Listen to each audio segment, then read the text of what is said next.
निर्धन व्यक्ति था। वह नित्य भगवान विष्णु और लक्ष्मी की पूजा करता। एक बार दीपावली के दिन भगवती लक्ष्मी की श्रद्धा भक्ति से पूजा अर्चना की। कहते हैं उसकी आराधना से लक्ष्मी जी प्रसन्न हुई।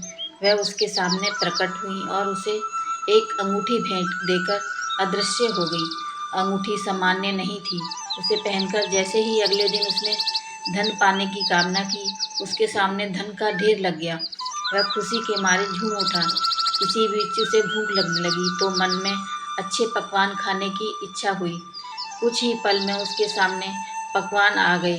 अंगूठी का चमत्कार मालूम पड़ते ही उसने अपने लिए आलीशान बंगला, नौकर चाकर आदि तमाम सुख सुविधाएं प्राप्त कर ली।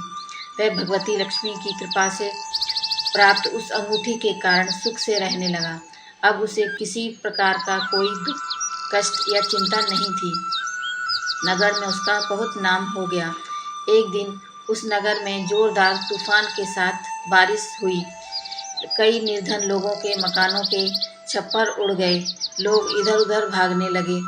एक बुढ़िया उसके बंगले में आ गई। उसे देख वह व्यक्ति गरज कर बोला, ए बुढ़िया, कहाँ चली जा आ रही है बिना पूछे। बुढ़िया ने कहा, कुछ देर के लिए तुम्हारे यहाँ रहना चाहती हूँ। लेकिन उसने बुरी तरह उसे डांट डपट दिया। उस बुढ़िया ने कहा, मेरा कोई आसरा नहीं है। इतनी तेज बारिश में मैं कहाँ जाऊँगी। थोड़ी देर की तो बात है। लेकिन उसकी किसी भी बात का असर उस व्यक्ति पर नहीं पड़ा। जैसे ही सेवकों ने उसे द्वार से बाहर किया, वैसे ही जोरदार बिजली कौंधी और देखते ही देखते उस व्यक्ति का मकान जलकर खाक हो गया। उसके हाथों की अंगूठी भी गायब हो गई। सारा वैभव पल भर में राख के ढेर में बदल गया। उसने आँख खोलकर जब देखा तो सामने लक्ष्मी जी थी, जो बुढ़िया कुछ देर पहले उसके सामने दीनहीन होकर गिड़गिड़ा रही थी। वह अब लक्ष्मी जी के रूप में उसके सामने मंद मंद मुस्कुरा रही थी।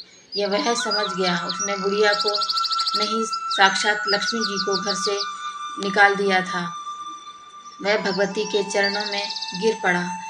देवी बोली, तुम इस योग्य नहीं हो। जहाँ निर्धनों का सम्मान नहीं होता, मैं यहाँ निवास नहीं कर सकती।